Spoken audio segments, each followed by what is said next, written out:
Café Anyway. Hey, here we are.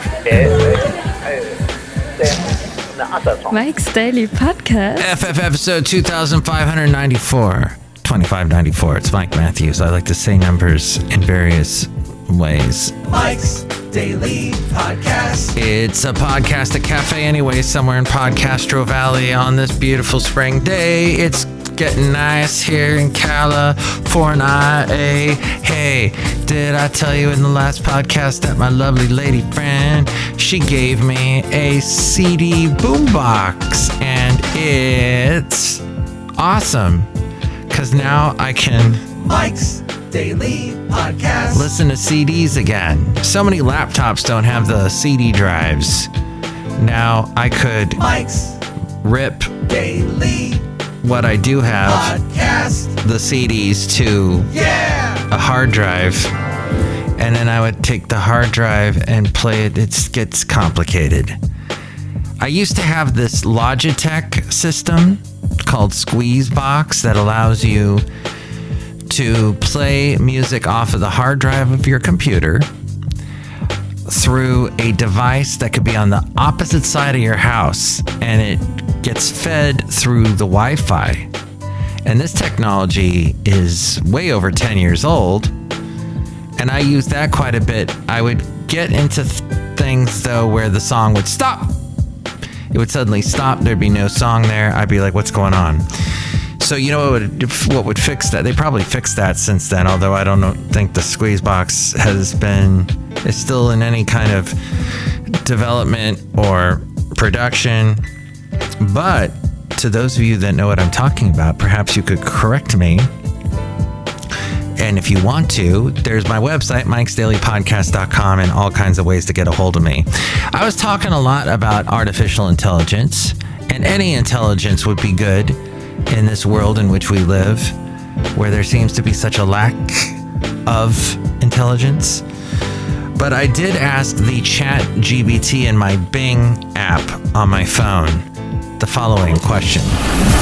And here's today's podcast picture. What's today's podcast picture? No, I didn't ask the Chat GPT that.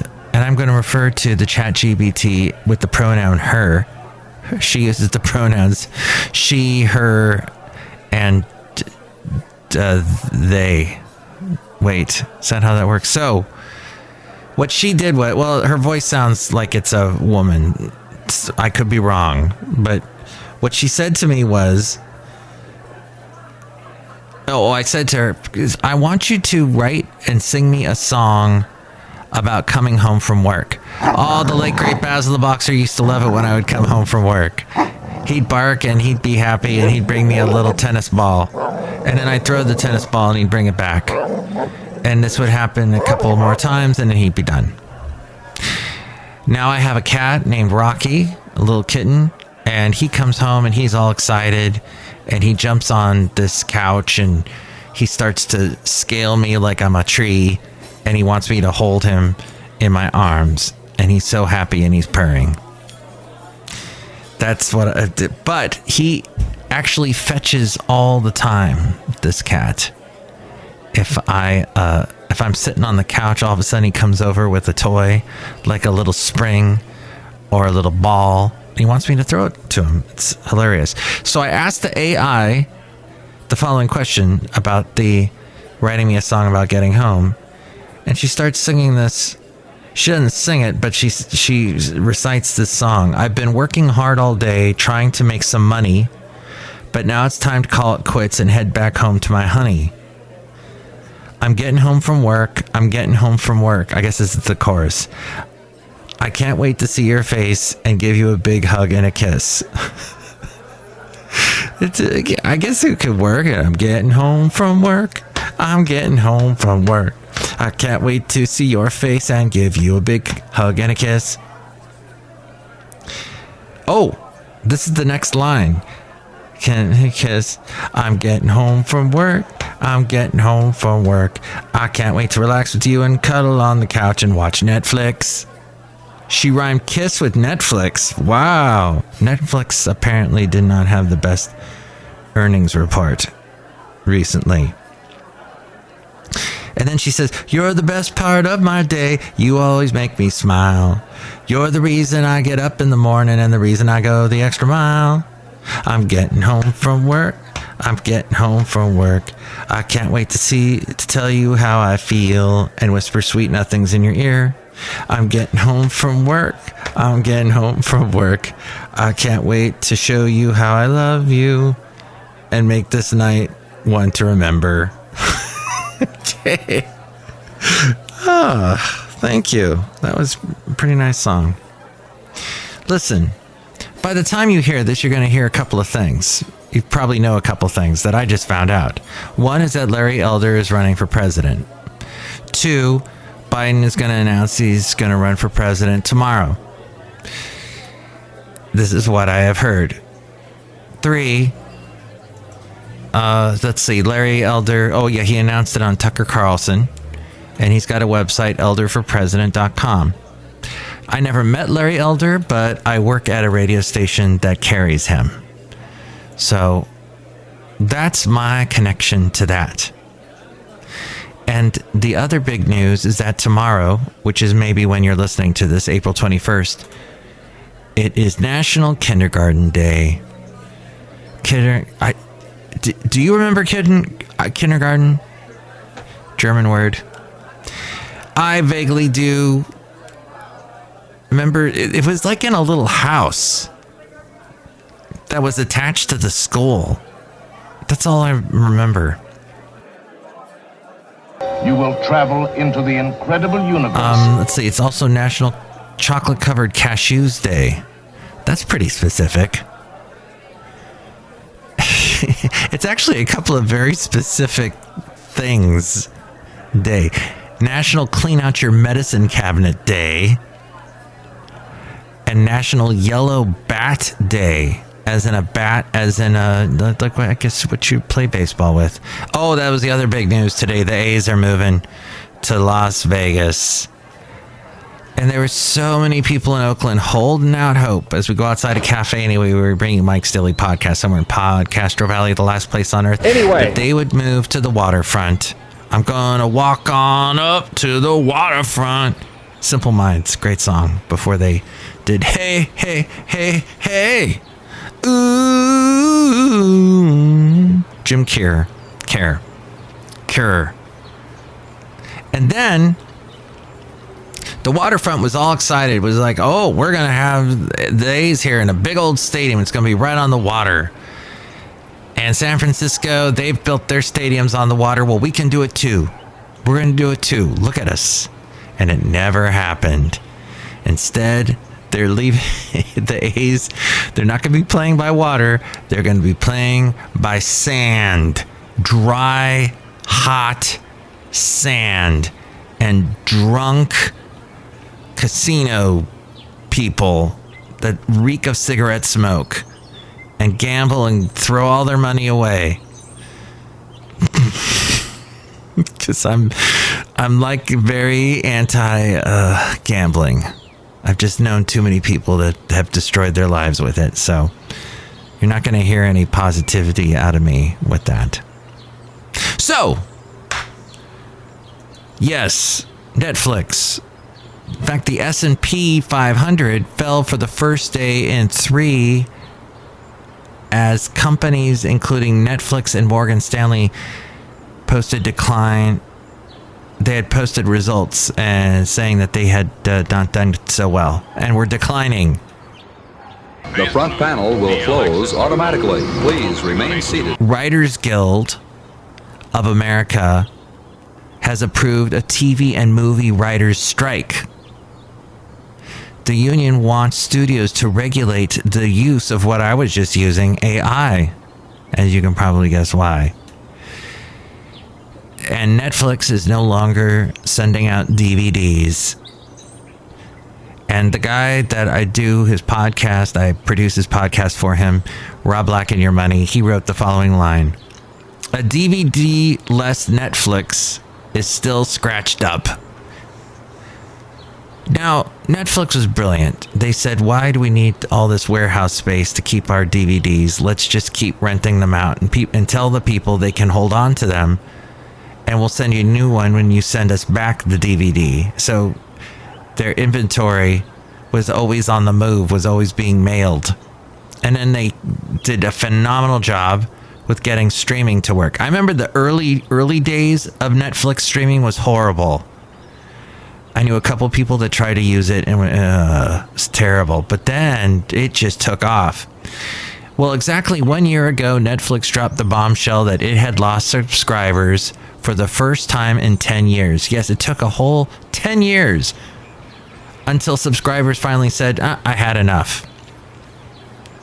I had enough in 2018. So like 5 years ago, I ditched it.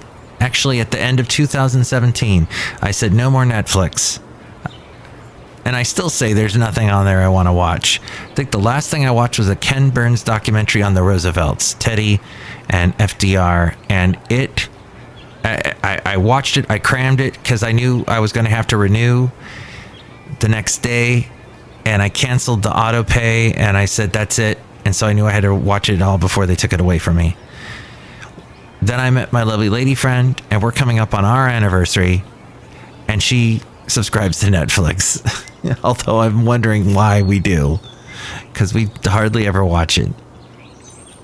So what happened a year ago when they said that they had lost subscribers for the first time in 10 years, they had a 35% stock wipeout the next day. Yes, their stock dropped by 35%.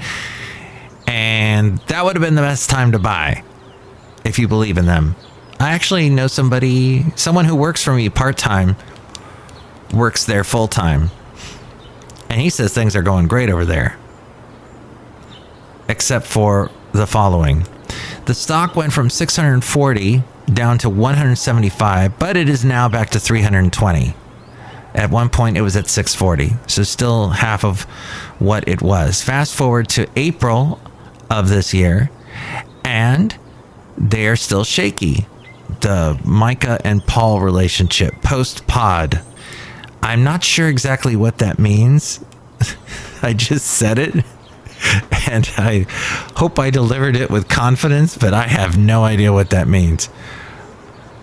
But I do know that Chris Rock streamed a couple months ago, and that went really well. There was like a live streaming thing. The Love is Blind. That did not do well. Despite the launch of its $6.99 ad tier to attract more users, $6.99 a month, Netflix added 1.75 million net subscribers, about 500,000 short of expectations. Yet they still added people with their new plan. They also said they won't roll out its highly anticipated program to limit password sharing in the US because they know how much we hate that. They're not going to do that until, now. Sometime towards the end of this quarter that we're currently in. So leeches of the family rejoice. I like that. Rob wrote that too. While still the dominant streaming service in a crowded field, so that's one thing, even beating Disney Plus, Netflix is finding wins elusive. It botched the Love is Blind reunion, which showed it's not prepared to stream live events, as its competitors have done successfully. Disney Plus did really well with an Elton John concert. Although Disney Plus lost a lot of subscribers, which was part of the reason why Bob Iger came back and all of that. I watched a video that's a very pro Disneyland, pro Disney parks. Let's go to Disneyland. Here's what you got to remember when you go to Disney World. Da da da da da da da da. And I watch it, and they were, hey, Bob Iger taking over. Here's all the stuff that's wrong. And I'll tell you one thing that's wrong, and I mentioned it last podcast, and that is all of these things that they're trying to bring back. I mean, what was the one with Sarah Jessica Parker as a witch and Bette Midler? They brought that back. Why? They did a sequel to that. And they do sequels to all kinds of other Disney movies that should just be, I mean, is The Black Hole next? which was an odd movie as a kid. I really enjoyed it as a kid. Then you see it later and recently, and you're, But yes, they had, was it computer graphics in the very beginning with the grid? It actually looks a little more animated, but I think they're trying to make it seem like CGI, like a computer generated visual of some kind. And then there was some amazing graphics, amazing special effects that they did. The special effects that it was able to accomplish at the time are pretty remarkable. The Black Hole with Ernest Borgnine, Anthony Perkins, it was the lady from Remington Steele, Zimbalists was her last name. Her dad is in it. No, wait, Maximilian Schell is in it. That's what I meant. Is that Zimbalist's dad? I forget. I somehow think there's a connection there, but I'm not going to look it up because it's not important, because you're not going to watch The Black Hole. But I can tell you that at some point Disney will probably grab that and say, oh, people kind of remember this, let's make that a thing. But we'll use like a no budget at all, and somebody will watch it. So Netflix sports docuseries about golf and tennis, intended to build off its Formula One hit docuseries, but they are not remotely close to as popular as that. Well, they don't want to strike. If there is one, they say they have a large base of upcoming shows and films from around the world, and it can probably serve members better than most.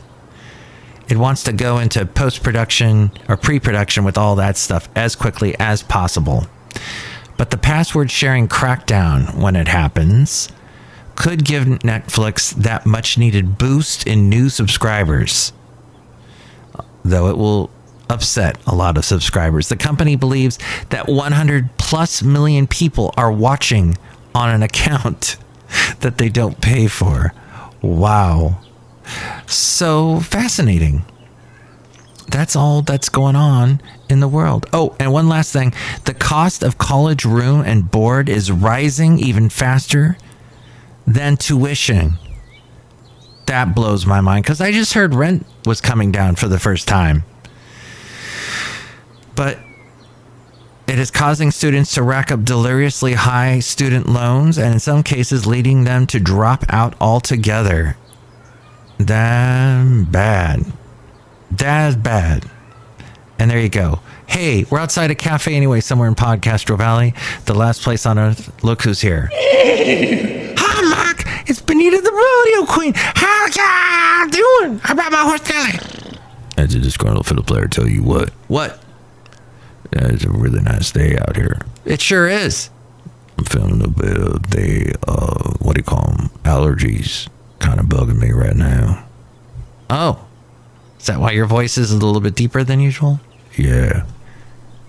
Hey, does this upset you as much as it upsets me, disgruntled fiddle player? Go ahead, shoot. California Water Commission is exploring drought impacts and responses in their latest issue of Water Resources Impact Magazine. This email was sent to me recently. And you can always email me, mikesdailypodcast@gmail.com. You said that so fast. Well, it's also going to be said by A-Frame at the end of the podcast, and they can go to mikesdailypodcast.com. The name of the show with a .com, and it's pretty self-explanatory. Or they can call me at 510-228-4640, 510-228-4640. But the California Water Commission staff... It's too fast. All right, but let me get to the thing.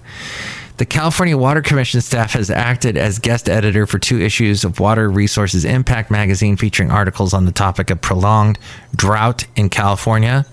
The articles delve into how drought impacts people and the environment, and how we can respond to droughts better, preparing for the inevitable. Yes, if you're thinking exactly what I'm thinking, as like, what is this, the most ill-timed thing ever? We have water. The reservoirs are full. All of them in California. No matter what they say, they're full. They're full, and they're going to be full several times over as the snow starts to melt and the waters are coming out of the mountains. So this is just ridiculous. The California Water Commission is ridiculous.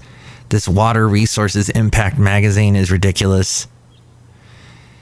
And the first issue apparently came out in February of this year, focused on water scarcity issues confronting California and the ways these issues impact different sectors. The second issue coming out today, oh yeah, it was 420 too, but that means nothing to me because pot's annoying. So annoying. I hate the smell. But hey, whatever. It's the Bay Area, so I gotta say 420, happy 420. And there you go. The second issue, which came out today, focuses on drought response, considering the options for adaptation. The two-part series complements the Commission's work on strategies to protect communities and fish and wildlife in the event of long-term drought. All right. I'm looking through this, not seeing a dang thing about all of the water that we got this past year and what they're going to do to try to keep the water and not let it just run off into the ocean and disappear. There's nothing to say that. All it's talking about is droughts. And I guess at some point we're going to have another one. Could be tomorrow. But it just... I'm just... Whenever I hear somebody from the California Water Commission, they're always, you're still in a drought. My car just floated away. What are you... Okay. And look who else is here. Oh, am I gonna make the delicious root beer? Has to run now. Oh, boy. Oh, that's fantastic. And is there water in that root beer? Yeah, okay, drink it right now. I'll cut you. Oh, boy. Yes, so it's the Brewmaster AI. He just says things that it's already pre-programmed. I can say other things, like it's the end of the podcast, and here's the A-frame. Oh, boy. Mike's Daily Podcast is written and produced and performed by Mike Matthews. His podcast is super easy to find. Download or listen to his show and read his blog at mikesdailypodcast.com. Email Mike now at mikesdailypodcast@gmail.com. See you tomorrow. Bye.